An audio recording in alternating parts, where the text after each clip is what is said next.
പറവൂരിൽ നടക്കുന്ന ഡിവൈഎഫ്ഐ എറണാകുളം ജില്ലാ സമ്മേളനത്തിന് മുന്നോടിയായി അഖില കേരള ഡബിൾസ് ബാഡ്മിന്റൺ ടൂർണമെന്റ് സംഘടിപ്പിച്ചു.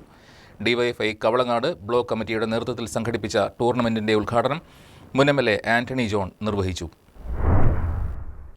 ജൂലൈ 5, 6, 7 തീയതികളിൽ പറവൂരിൽ വെച്ച് നടത്തപ്പെടുന്ന ഡിവൈഎഫ്ഐ എറണാകുളം ജില്ലാ സമ്മേളനത്തോടനുബന്ധിച്ചാണ് കവളങ്ങാട് ബ്ലോക്ക് കമ്മിറ്റിയുടെ നേതൃത്വത്തിൽ അഖില കേരള ഡബിൾസ് ബാഡ്മിന്റൺ ടൂർണമെന്റ് സംഘടിപ്പിച്ചത്. പൈങ്ങോട്ടൂർ ബാഡ്മിന്റൺ അക്കാദമിയിൽ വെച്ചാണ് മത്സരം സംഘടിപ്പിച്ചത്. വിവിധയിടങ്ങളിൽ നിന്നായി 30ഓളം ടീമുകൾ പങ്കെടുത്തു. ഡിവൈഎഫ്ഐ എറണാകുളം ജില്ലാ മുൻ ജോയിന്റ് സെക്രട്ടറിയും മുൻ കോതമംഗലം എംഎൽഎയുമായ ആന്റണി ജോൺ മത്സരങ്ങളുടെ ഉദ്ഘാടനം നിർവഹിച്ചു. ബ്ലോക്ക് പ്രസിഡന്റ് അഷ്കർ കരീം അധ്യക്ഷത വഹിച്ചു.